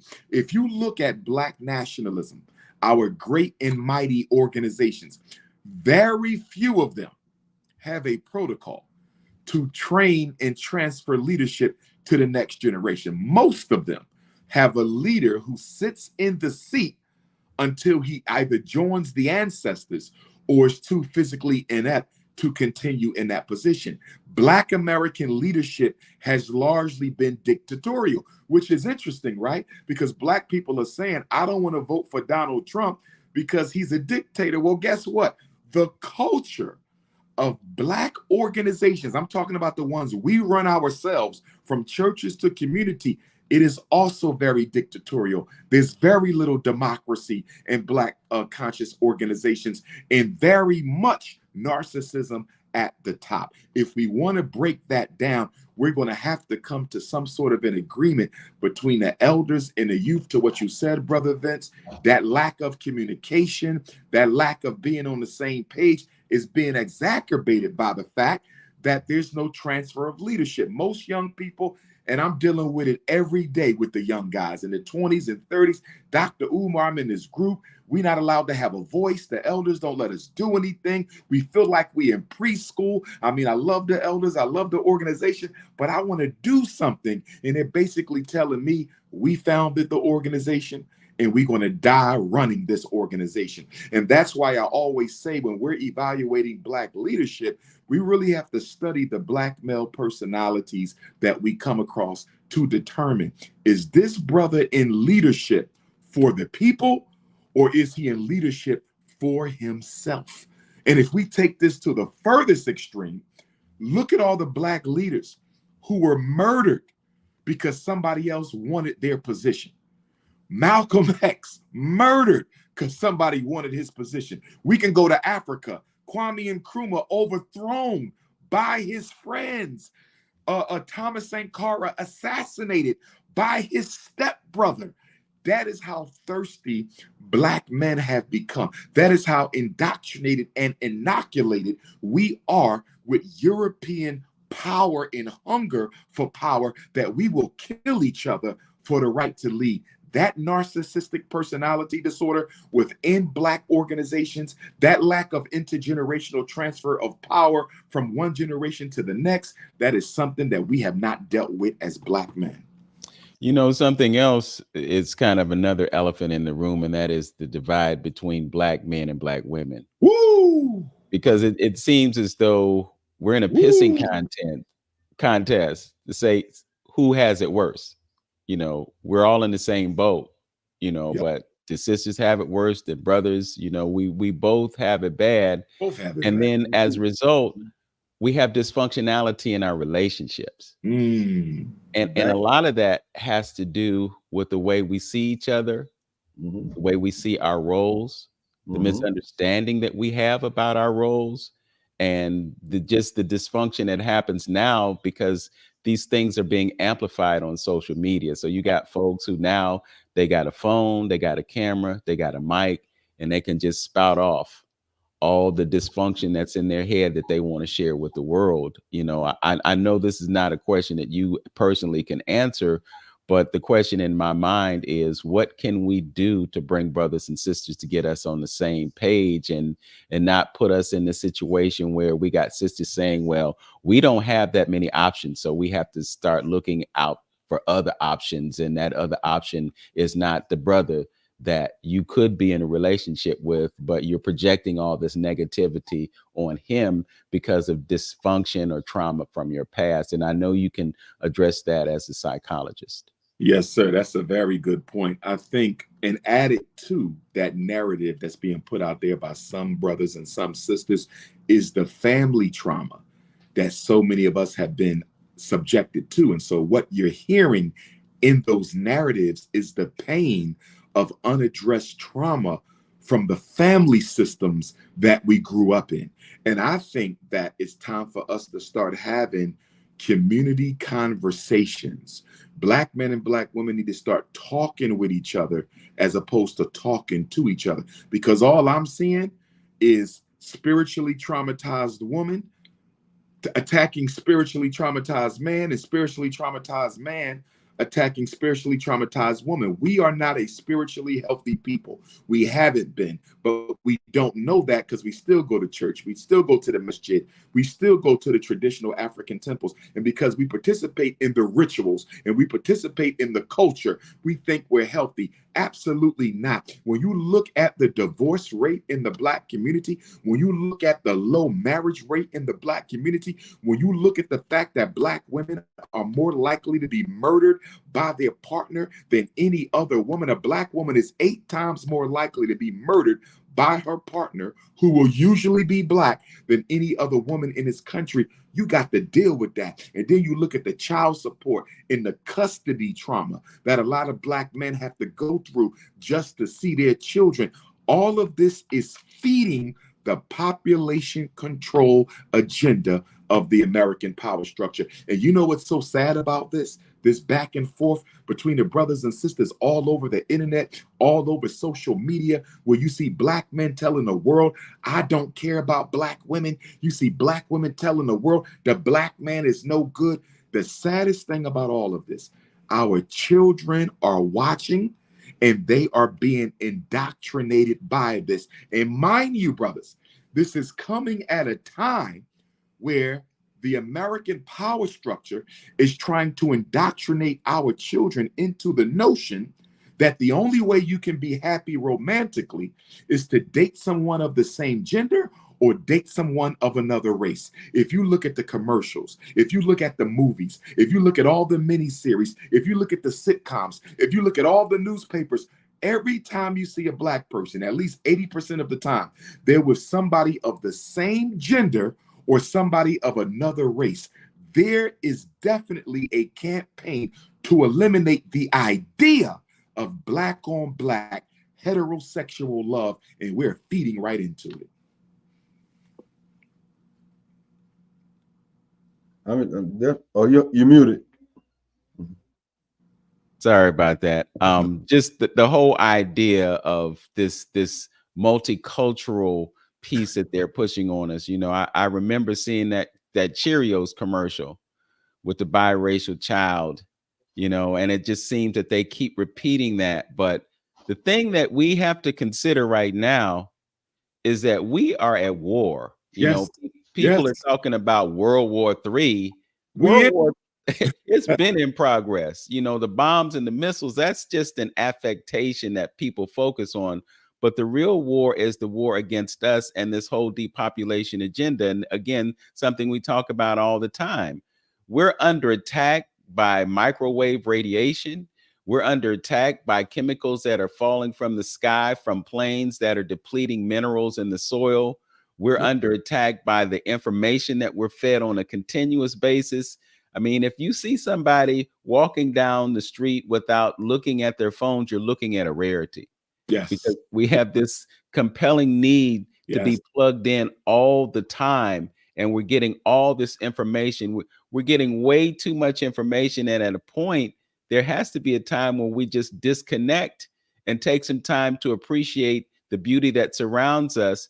And also to not be trapped in this idea that we have to be in a perpetual state of fear, you know, just like they're throwing Project 2025 at us.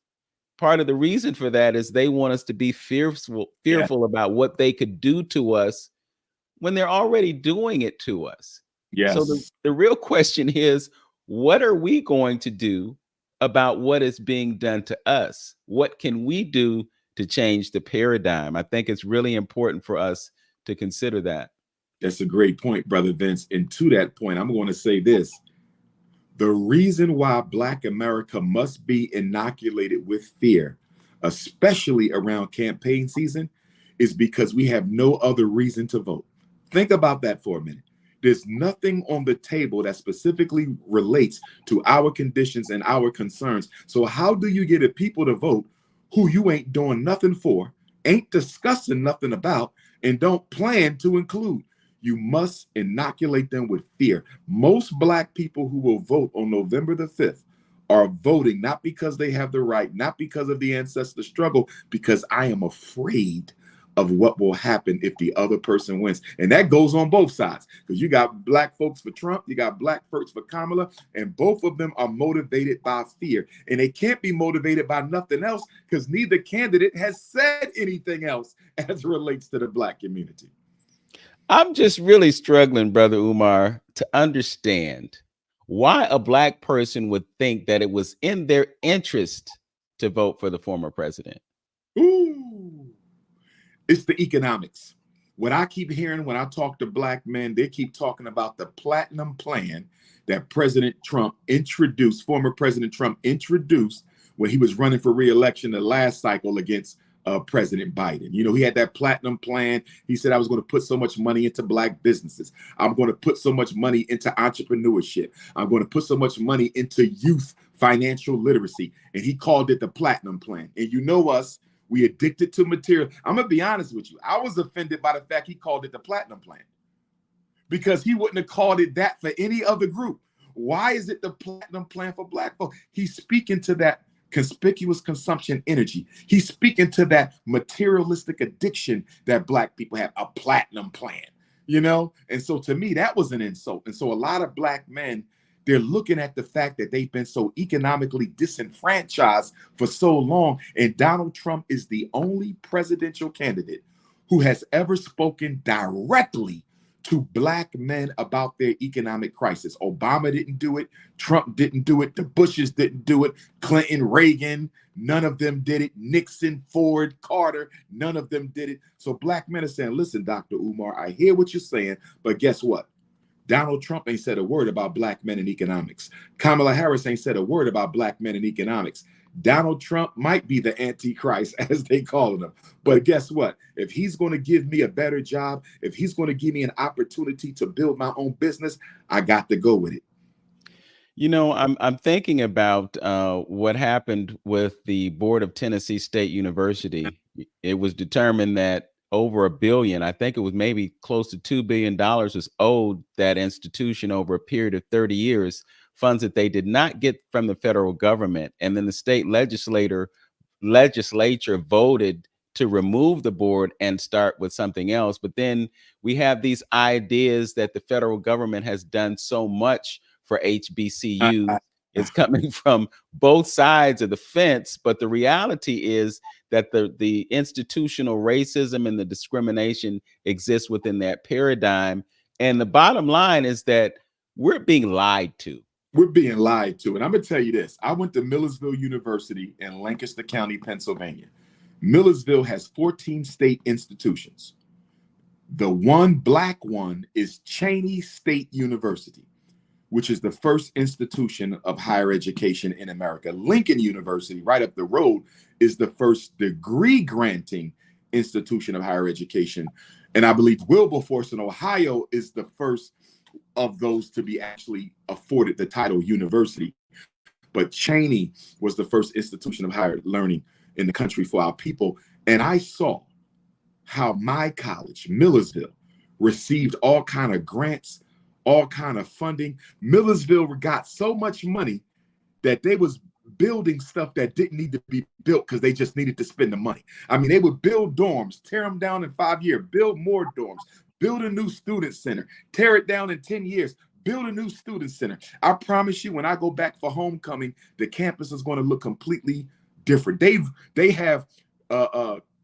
conducted a surgery, cosmetic surgery on that campus at least 10 times since I've been there, at least 10 times. And then I go to Cheney State, same old buildings, Cheney State, same old vehicles, Cheney State, same old facilities. And I saw this as a student, how Millersville University and Westchester University were being taken care of abundantly well financially by the state, and Cheney State was being ignored. So I know for a fact that HBCUs are being mishandled, but they have an even bigger problem now. I don't know if you brothers heard about, I'm sure you did, the Supreme Court struck down affirmative action in admissions policies in higher education a couple months ago. Of course, Supreme Court Justice Kuhn Thomas, okay, he was at the head of that. That striking down of affirmative action in higher education, which was a lawsuit brought by Students for Fair Admissions, SFFA, which is ran by a white man who went out and got Asian students to file a complaint against black students at PWI, arguing that there are black students in PWI's Harvard University and the University of North Carolina in particular that were given underqualified black students seats at the university that more qualified Asians should have received. So the white man got the yellow man to do in the black man. So the Supreme Court struck down affirmative action in college. As a result of that, HBCUs have now been getting threatening letters saying that if you are given preferential admission, listen to this, brothers, if you are giving preferential admission to black students at an HBCU, a school founded to give admission to black students, we will sue you. We will sue you into non-existence. Howard University Medical School. I'm going to give you one example, and they're not alone. Howard University Medical School a couple of weeks ago got a letter threatening that if you are giving black students preferential admission into your medical college above Asians and whites who are more qualified, we will sue you and strip you of the little bit of money that you're already getting. If we don't do something to radically create an economic vehicle that funds HBCUs, I don't know how many of them will be left now into the 22nd century. And if they are left, I don't know how many of them will still be a predominantly black institution. Remember, we already have an HBCU that is predominantly white today. I visited it. Bluefield State in West Virginia is an HBCU that is now a PWI. And if these conservatives and these racists continue to get their way, they're going to gentrify. They are going to gentrify every HBCU that they possibly can. And the weapon is going to be the intimidation that if we catch you letting black students into an HBCU when there's better qualified Asians and Caucasians, we will strip you of your credentials. That's going on right now. But that's what I've said before, and when we was talking about some other things in the greater scheme, is that we're under attack. You know what, Dr. Johnson, of what I've seen some things that you talked about before with the HBC, and you hit it right there when you said we got to find another vehicle. That begging situation can slowly be eliminated. Yes. And you mentioned it with the Deion Sanders situation. Oh man. You see that? I know. If he would have stuck to his guns, and if we had some kind of community awareness about and on a high school talent level, training our kids and making them understand that they can take that talent to the HBCUs. Yes. You don't have to be going around begging. Thank you. For money like that. And I got to give you one more, Brother Hamtonio, not to cut you off, but I don't want to forget this one. Every year, the Divine Nine, as y'all know, our Black Greek-lettered fraternities and sororities, they have an annual conference, annual boule, where they go to different cities around America, right? And they party and they meet and they plan for their fraternities and sororities. Can somebody explain to me why the Divine Nine isn't hosting their conferences and boules at the HBCU? You mean to tell me you're going to give Marriott Hotel and Sheraton Hotel and Disneyland and Disney World millions of dollars for a weekend? For a weekend, they drop 30, 40, and $50 million into these Caucasian economies when Cheney State can use that money. South Carolina State can use that money. Morris Brown just got their accreditation back. They can use that money. Wilberforce can use that money. Central State can use that money. I'm trying to understand why the HBCUs are not stepping to the Black Greeks and saying, why you ain't bringing us that $50 million for a weekend?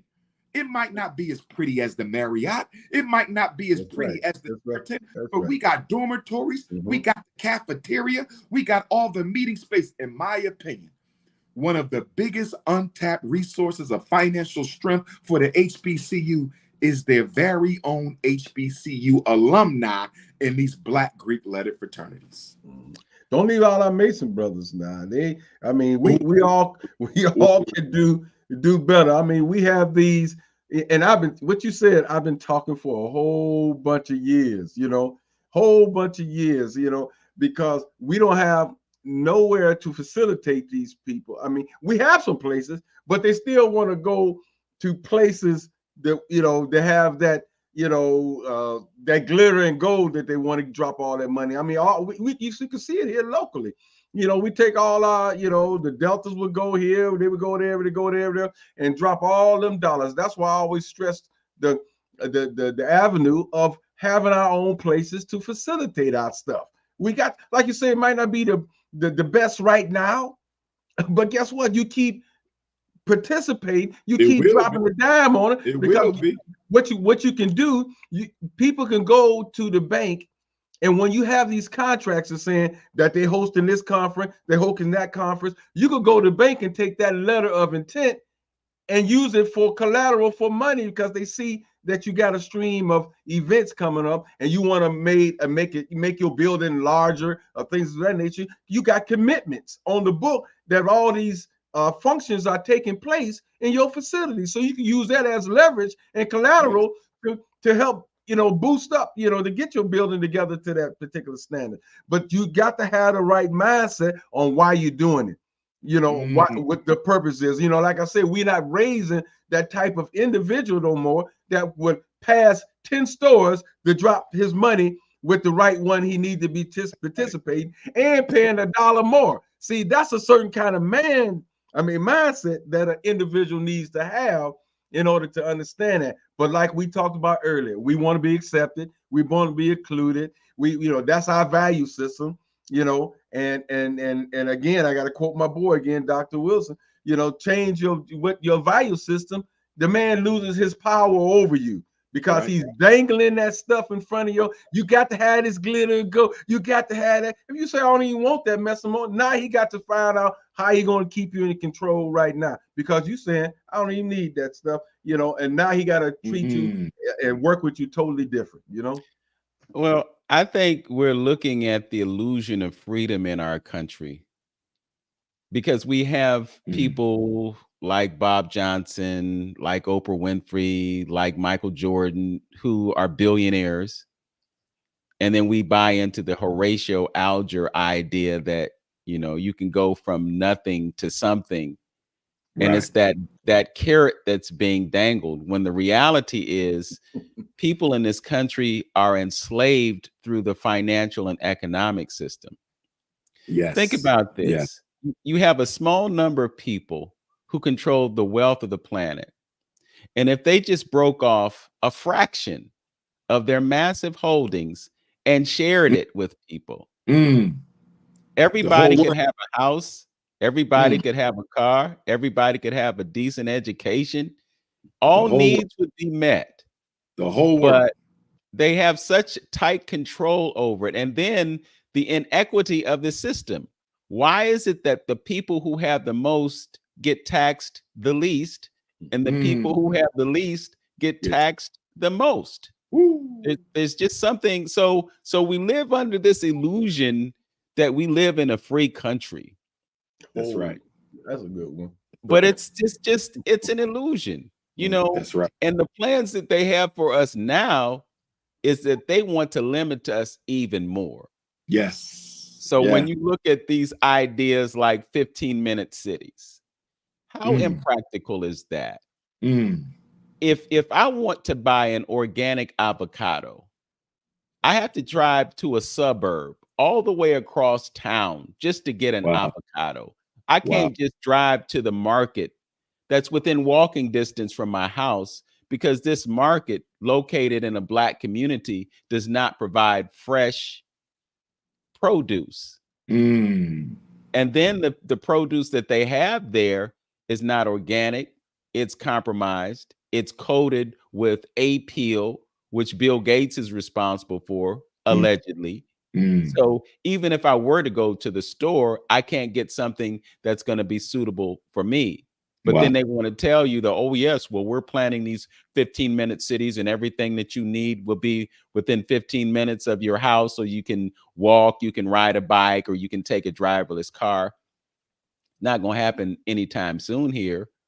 But at the same time, they're building these new bike paths all over the city, you know. You know, so but I'm just saying all that to say that we live with this illusion that we live in a free country, and we live with this illusion that the Democratic Party represents democracy to us, when in fact the democracy is fleeting and it has never been designed as such. That's right. That's why we have an electoral college. That's right. You know, all these people go out and vote, and then you have a small number of people who say, okay, well, we heard you, but we can exercise our ability to choose who we want. That's right. You know, if you go back a few years, the election was decided by the Supreme Court. It wasn't the will of the people. It was the will of 9 people or 6 people to decide who was going to be president. So we really have to be critical in the way we see things and not accept the narrative that we're given, because the narrative that we're given at all points has misinformation, disinformation, and information that is intended to take us away from the truth. They don't want us to know the truth. They don't want us to know who we are. They don't. We built this country. And we're begging them to give us back some of what they earned from our blood, sweat, and tears. Here, let's just say the fact real quick. I'm sorry. Just interject real quick. You know, this is, like I said, this is crazy and mental because, again, you know, just a quick comment. They are comfortable. The powers that be are comfortable. You know, because we're not paying. I mean, our people, because I'm just speaking on Black folks. I don't know about anybody else, but our people can't even recognize historical breadcrumbs that they can put together and put a analytical thought together about something. You know, they today are showing you things like through movies in your face, telling you what they doing, where they thinking, where they trying to go with this stuff, and we still do. Well, LeBron James hit 200 points last night, and all this old crazy stuff. So I think the powers that be are very comfortable with Yes, the masses of the they people. sleep well. You know, They sleep well. sleep, man. Come on, man. They sleep well. No white person in America goes to sleep worrying about what black folks about to do. Nobody. Nobody. Yeah, that's all. I just would point. So it's this the reset. This the reset that got to happen right here. Yes, This sir. reset. Yes, sir. But the only thing to give me comfort a little bit, and I close.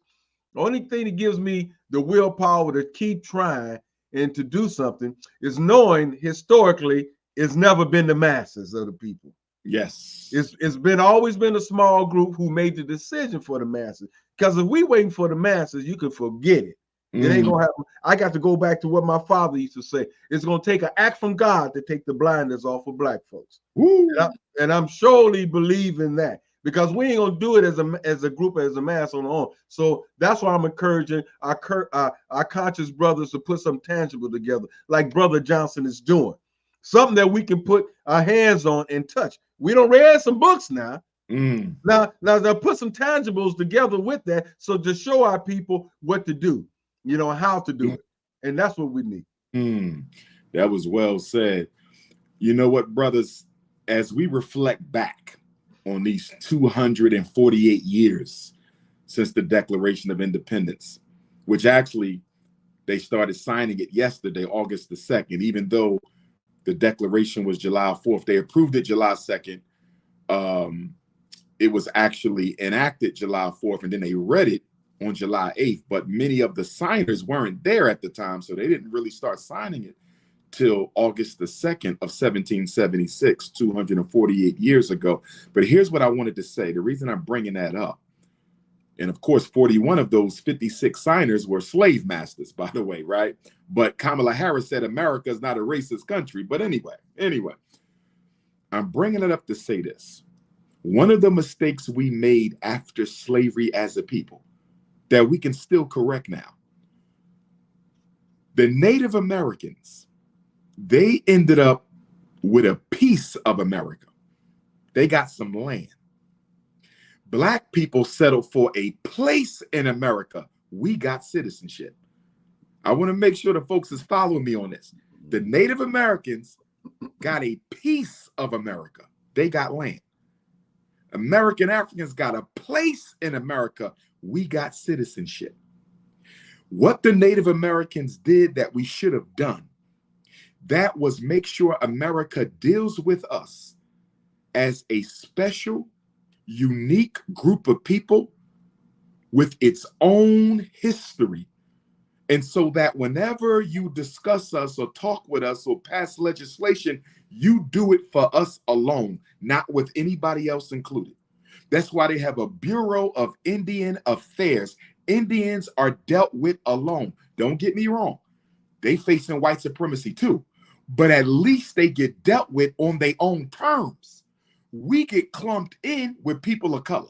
We get clumped in with minorities. We get clumped in with disadvantaged Americans. One of the biggest mistakes we make is we should have settled like the Native Americans for a piece of America, not a place. They have used citizenship as a weapon against the American African people. And when you look at many of our Black organizations, the Nation of Islam, they advocate for what? Some states in America, right? What's the other Black organization? Black Socialist Organization, Republican New Africa. They advocate for a couple states in America. When you look at this, the fact that most of us believe that some land of our own would be on the pathway to our independence, if we would have just told the government from the beginning, treat us as a special, protected, unique group of people like you do with the Native Americans, we wouldn't have to worry about the Arabs and the East Indians and the Latinos and the homosexuals taking all of our civil rights gains and taking all of our resources and benefits, because they wouldn't be allowed to, because we would have a special protection. I think Black people need to go back to that drawing board. And I think one of the things that should be demanded of either candidate in exchange for our vote, you're going to advocate that Black people are no longer to be included as people of color. They are no longer to be included as minorities. We will deal with Black people on their own terms, just like we do with the Native Americans. There will be an Office of American African Affairs. There will be an Office of African American Issues and Concerns with its own director, who is a cabinet level position within the president's cabinet.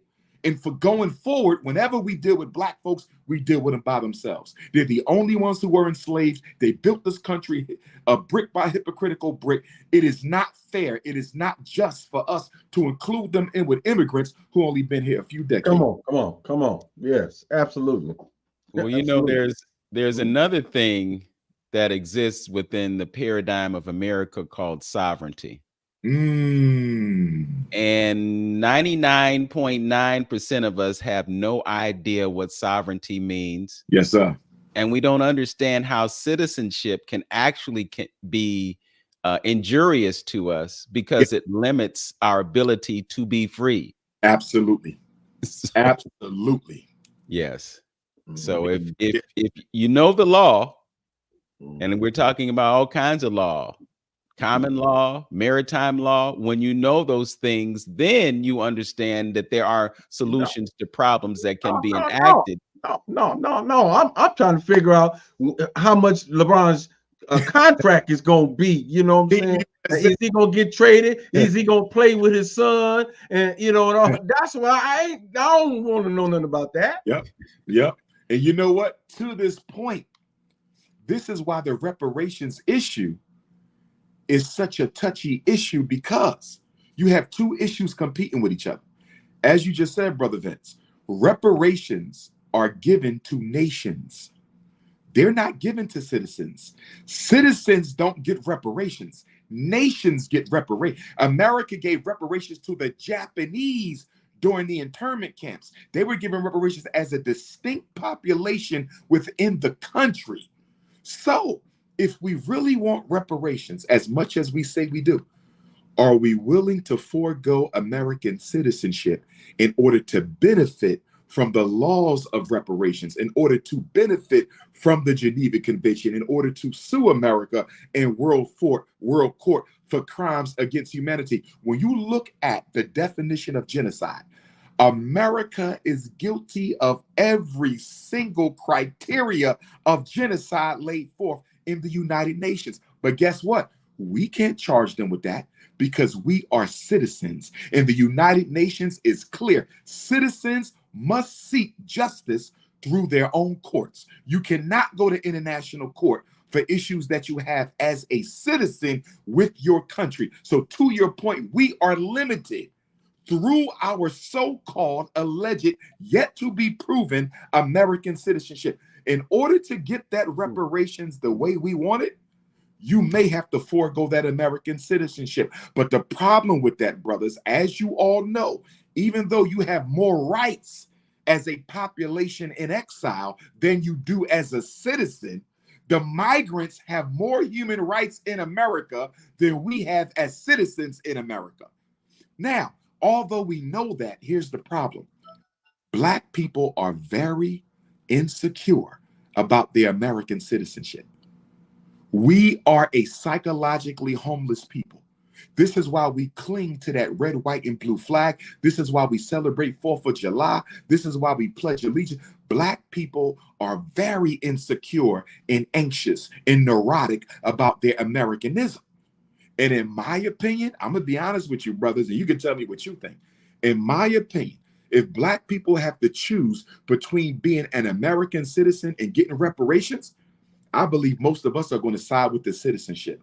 I do not see the bulk of American Africans foregoing their American citizenship to get reparations. Our love for Caucasians, our desire to fit, our desire to be included, I do not believe we give all that up for reparations. I think we can. If we have to make a choice, I think Black America cancels the reparations and keep their red, white, and blue flag.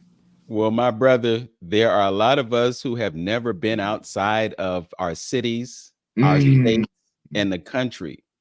But I'm here to tell you that there are other places on this earth that you could exist in with those reparations. Oh, yes. and live have a much better quality of life. There are other like, countries in this world that you could go to and look, and everywhere you see is Black people who love you, wow, who don't have an issue with you. wow, that You is know, heaven. we drive these streets concerned, looking over our shoulder this way, that way, because there might be somebody that potentially could harm us, and it's somebody that has a uniform, a badge, and a gun. Wow. And that's a state of perpetual fear. Brother Hampton is a police officer, and he's been involved in workshops where he has to tell somebody what to do if somebody stops you. Yes. This is on the minds of our mothers who know that their sons are on these streets and have to face that. So all I'm saying is that America is not the only place on earth. And I know there are some who say, well, you know, we built this country, we deserve to have it, blah, blah, blah. Yeah, okay. But I just happen to be, as you are, brother, both of us have been to the continent of Africa, and we see how we're capable of living.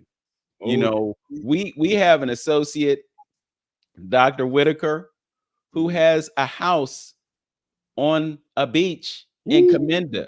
He can walk down his backyard, put his feet in the sand. Wow. He can have somebody go up the coconut tree and get him a fresh coconut and drink fresh coconut water any day that he wants to do that.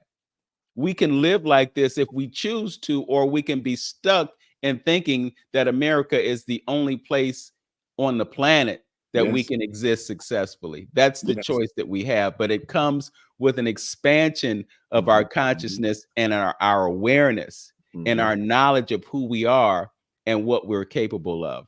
Real quick, just a quick comment.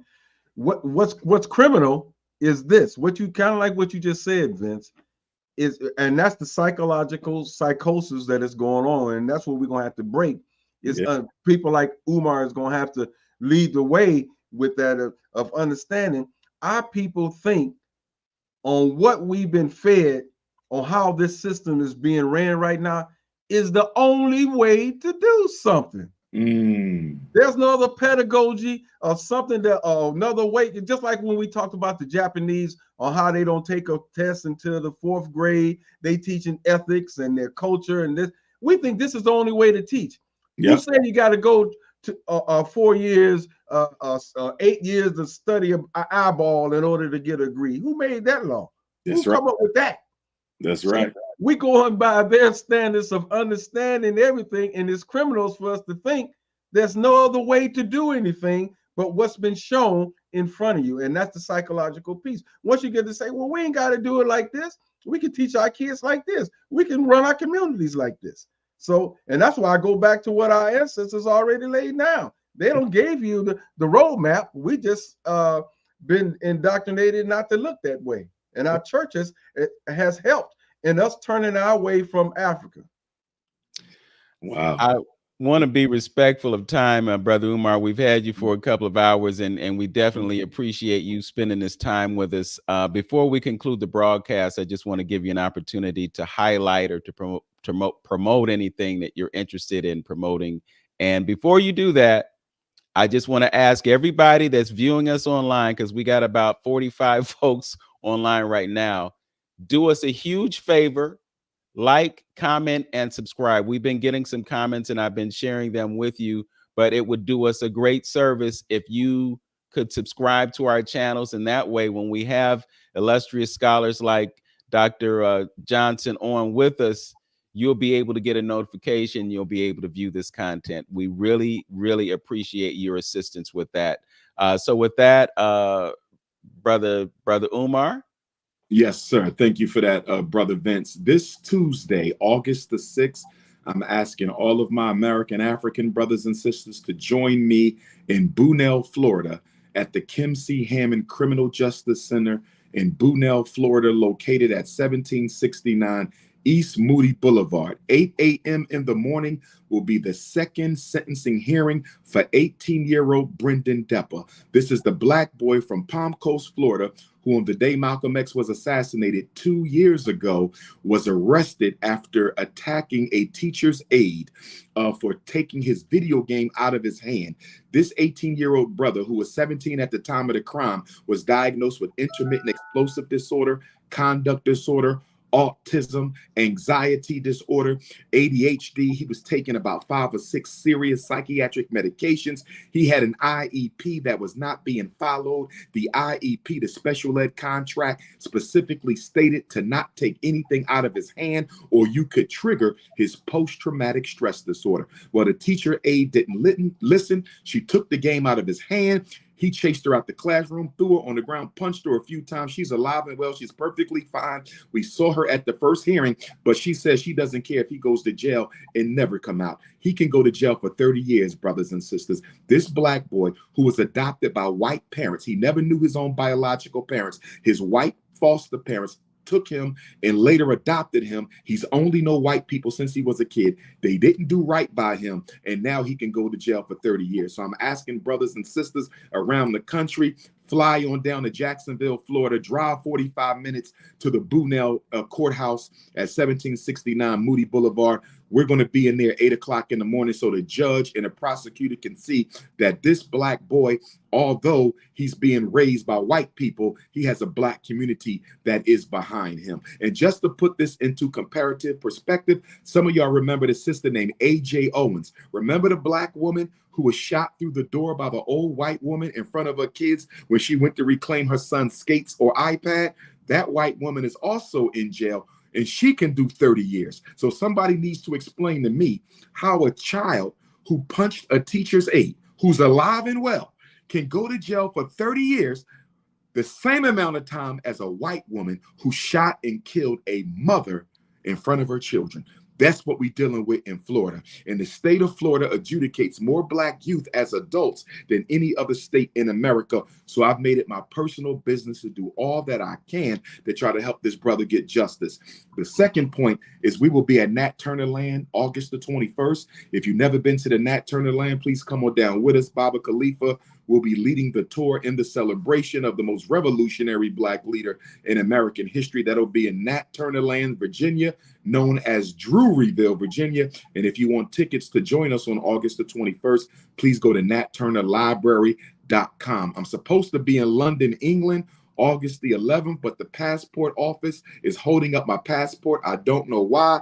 The Department of State has not given me my renewed passport. I'm supposed to be in London on the 11th, and I'm supposed to keynote the Honorable Marcus Garvey's birthday celebration in Costa Rica, August 16th, 17th, and 18th, if I get my passport. If I don't get my passport, I'll probably fly to California and speak at the Garvey Day in Los Angeles. If anybody needs to reach me by phone, 215-989-9858. Don't call, only text me because the voicemail stays full. Again, that's 215-989-9858. Email address, Dr. Umar Johnson at yahoo.com. And don't forget, today, right here at Eastern Michigan University, day 2 of the Black Consciousness Conference, we will be inside of the Honors College on Eastern Michigan University's campus in Ypsilanti, Michigan, today from 3 to 7. Absolutely free. You don't need no money. You don't need to register. Just pull on up.